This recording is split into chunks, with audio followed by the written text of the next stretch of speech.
Hey everyone, Larry from Be Yourself Adventures. Today I am doing a pre-recorded video. It's kind of a new series introducing this gentleman who played with Merle Haggard for 49 years, actually 49 and a half years. He was pretty much his right-hand man. He was with Merle pretty much from the beginning. His name is Norm Hamlet. And if that name sounds familiar, he was one of the original Strangers. He was the steel guitar player. Also, he was, check this out, he was the one that hired and fired. So if you ever come across Norm Hamlet and invites you for a cup of coffee, I'd be careful on that one. But just being silly, just being myself.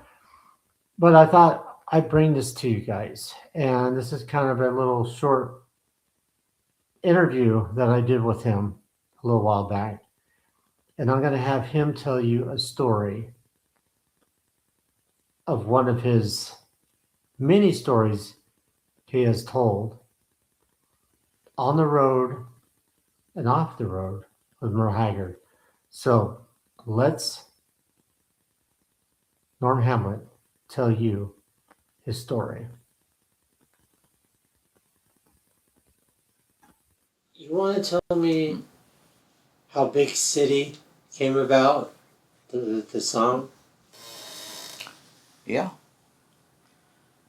yeah, we were going out on tour, and so Merle, he had some songs he wanted to record, so Right. he said, let's just go through Hollywood, and that was on the way because we was playing kind of down, you know, south, except back east. I don't remember now where we were going actually, but Right. anyway, we wound up. The only place we could get to record, all the studios were kind of full down there. Right. So anyway, we wound up getting, let's see, what was his name? Anyway, we got one of the studios down there. I'll think of his name that while. The Post, whatever. Oh, Tom, Tom Post. no, Tom, I can't think of his last name now, Tom. Anyway, I'll think of it. Yeah. Anyway, Tom. Yeah. Yeah, anyway, we was down, we got a studio down Hollywood, and so we, of course, pulled in there, the two buses and everything, and we went in and we done about 6 songs, I think it was. And so Merle said, well, that's about it, boys, pack them up. He said, we'll head on back east, Yeah.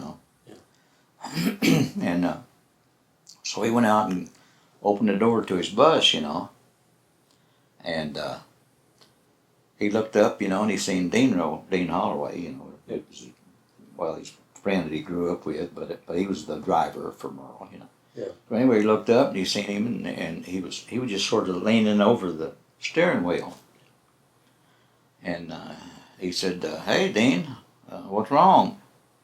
He thought maybe he's sick or something like that, and so Dean just kind of raised his head up and he says, "Man," he said, "I just hate these damn big cities." Yeah. And Merle, he looked at him again, and he said, well, he said, hell, that's a good title for a song. And he said, Dean, hold it right here. He said, I'm going to go in the back of the bus. He said, I'm going to write that song. Yeah. And so he said, go in and tell the guys to, kind of hold it up a little bit here, And so I'm going to try to write this song. And he said, we might just try to record it while we're here. Right. So sure enough, he went back there, and it was about 15 minutes later, and hell, he'd already wrote the song. And anyway, he came out of the back of the bus, he told Dino, he said, man, he said, you thought of the damn song. He says, that the title of the song. He said, you thought of it. He says, I'm going to give you 25% of it. Wow. See, that's. So he went back in the studio, of course, and he told everybody, let's do this song here. He said, I think it's real good. So we wound up recording Big City before we left Hollywood. You had to unpack everything. Yeah, I mean, I think we were still kind of packing up, but we kind of had set everything up that we'd kind of put maybe in cases or whatever, you know. Yeah. But anyway, we went ahead and, of course, cut it. And, of course, the damn thing went, you know, just, hell, went to #1. Right.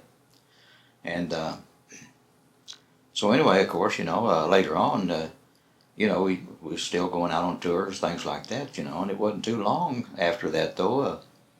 I guess Merle got he got a check, you know, for the For Big City. yeah, for Big City, you know. And the only thing is, you know, so did Dean. He got a big check, you know. And the thing of it is, you know, hell, as soon as he got that check, I think he just left town. Or, you know, I mean, they at that time though I think he was living up around Sacramento or something, you know, because you know, he got married, you know. Yeah. And but anyway, after he got that big check, hell, he just kind of disappeared. All right, everyone. So there's some words of wisdom and great memories and great stories from a great man, Mr. Norm Hamlet. Now, I may be putting some more out there. We'll have to wait and see, but this is, you know, one of the first. And I also want to thank Terry Hamlet, as she's just an incredible person, and I have a lot to be thankful for her and also for Norm Hamlet.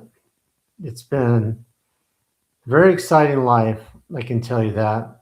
Now I'm going to end up having my own stories, and hopefully I'll have many more to tell you guys. But I just wanted to kind of share that with you and see what you guys think.